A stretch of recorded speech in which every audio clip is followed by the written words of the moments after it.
Hi, I'm Sharon Butler, current president of Tri-Counties Association of Realtors, and I'm here with Tim Shaw, our government affairs director, and we're here to talk about Proposition 33. And can you tell me about Proposition 33 and what does it do to Costa-Hawkins? Sure. Thank you, President Sharon. Great to be with you. So to understand Prop 33, like you mentioned, you really have to understand the Costa-Hawkins Act. So back in 1995, the state passed a law and signed into law by the governor that's kind of laid out three principles when it came to rent control. One, you couldn't apply rent control on any property built after 1995. So the state at the time didn't want to discourage, the future construction of home building. So they said any home built after 1995 can't have rent control. No rent control. Okay, so I want to clarify that because when I first saw that, I'm like, why would they say homes after 1995? So if my house was built in 1994, it could still have rent control. Yes, you wouldn't have that protection from this particular law. Okay, so 1990 what? 1995, I think it was like February 1st, something like that, of 95. So make sure anything after that. Yeah. So if you're going to be a landlord, you want to buy something that was built after 1995. Right. Cool, I'm good there. Okay. All right, so the next part of Costa-Hawkins, because some people don't even know Costa-Hawkins exists. So yeah, you can't have, what the other part of the law does is you can't have rent control on single family homes or condos. So if you are going to have rent control, and there were some communities that did have rent control in place before 1995, it said that you couldn't apply your rent control ordinance on single family homes or condos. So we were talking before we sat down to do this interview, and what really kind of drives me nuts is when you watch a commercial about a proposition and then you research it, it's not what it says it is. And so Costa-Hawkins, I want to make sure this is right because I know a lot of people who are landlords who don't know that there's all these rules. And like my mom, she's 93 and she owns a couple of properties and she's like, I want to go visit my tenants. And I'm like, you can't go there unless you give them a 24-hour notice. She's like, what are you talking about? I go there all the time. So with Costa-Hawkins, it's really protecting mom and pop, those people that bought properties when they thought, okay, I don't know if I'm going to have money when I'm older, so I have one or two rental properties, and that protects those people, correct? Absolutely. It's a lot for a lot of people, it's sort of their retirement plan, their nest egg, their property, and what they're going to, hold in retirement. So you're exactly right.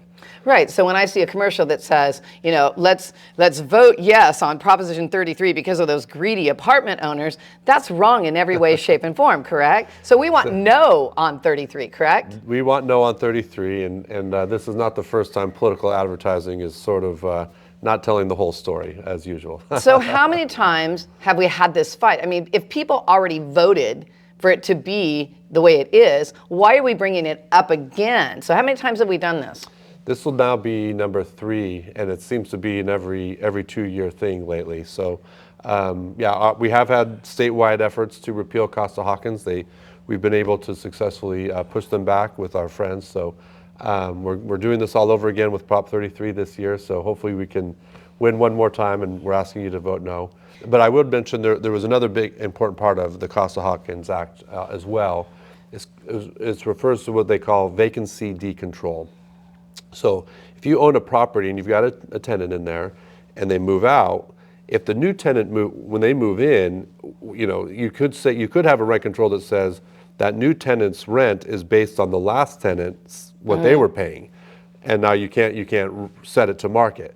What Costa-Hawkins says is when there's a vacancy and the new people are moving in, you can reset the rent to market rate. Right. So well, I want to get that's very important because some places don't have that. When they have very strict rent control, the new person's rent is based on the last person's rent. That's vacancy control. I want to get something pretty clear that most people don't get about rent control because I talk to people all the time, of course, as a working real estate agent, and the thing that people don't understand about rent control is they think, okay, rent control is going to keep my rent rate way down, but that's not really true. Actually, it pushes your rent up because myself, I'm an investor, and when I rented out a property to a young lady that was a single mom, I'm all for single moms, she had a 10-year-old kid, and she didn't move out until he was 18, and I didn't raise the rent the whole time. So it was 10 years at $900 a month when it should have been way higher. However, then the next person came and, the rent was a little bit higher. But if I knew that they were going to control my rent and I could only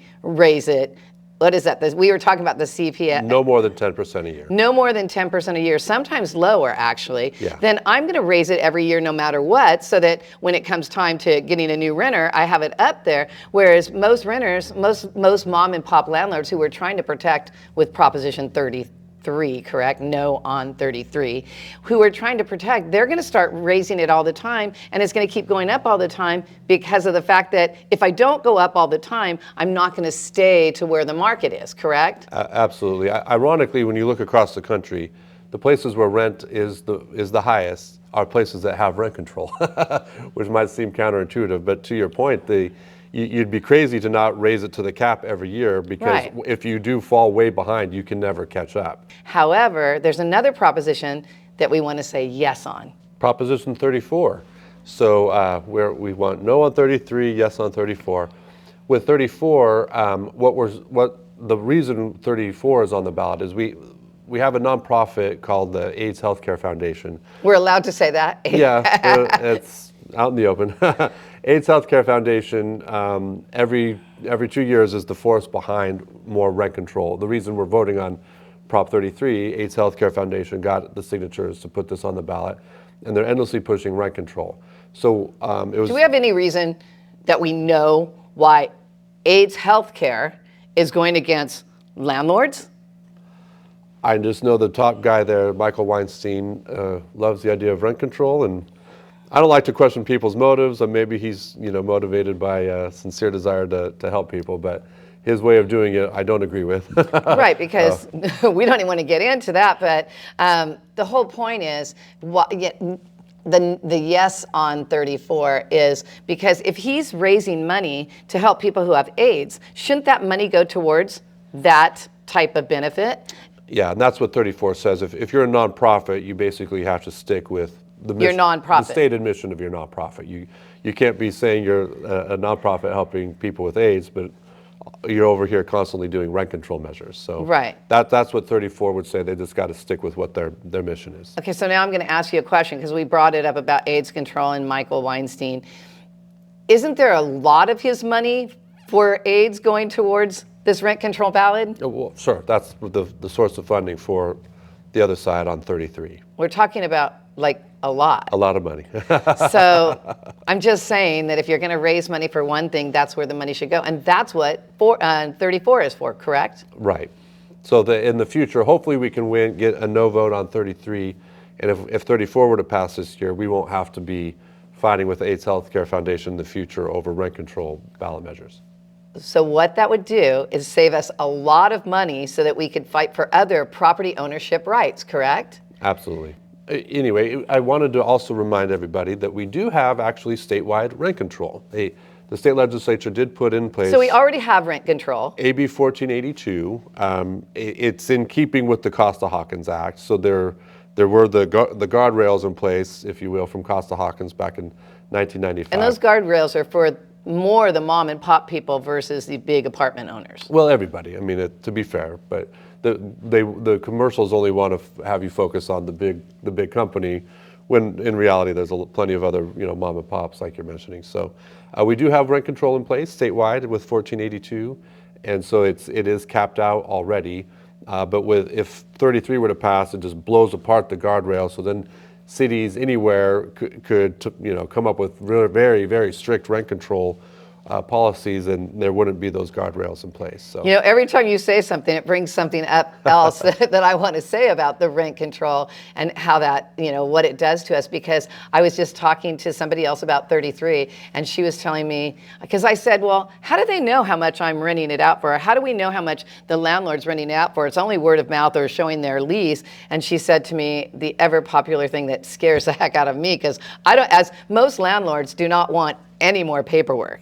And this is what she said, and I know you know about this: registering who's living in your home. Do you guys want to have to register and tell everybody where you live or who? I mean, by law, you're going to have to register your renters. Can you say something about that for me? Sure. I mean, it won't be necessarily prescribed in this statewide vote, but anywhere they come up with rent control in their city, they tend to create a rental registry. So they tell everybody who's going to be, renting out a property, you got to come over to City Hall and tell us who's living there, how much you're charging, and all that fun. And you have to pay a fee, and that So more costs for the more costs. So that funds the government enforcement of the rent control policy they put in place. So and then are they going to put a policy in there who has to pay for these extra fees and who has to go to the county to do? I mean, if you're the renter, you might have to go to the county to register where you're living now and pay a fee. But if you're the landlord, you might have to do it. But they're probably going to put it on the landlord. They'll put it on the landlord. Sure. Yeah, but still, as a renter, do you want to tell everybody where you're living? I don't know. So we're going to stick with. It's very invasive in many levels. Rent control and just cause eviction. These things. It's a scary thing. It's the government getting into the, landlord-tenant relationship and just setting the terms. I mean, it's to me incredibly invasive. So I agree. So you guys remember, no on 33 and yes on 34. Got it? Thank you, Tim. I really appreciate your time. Thank you, President Sharon. Yay.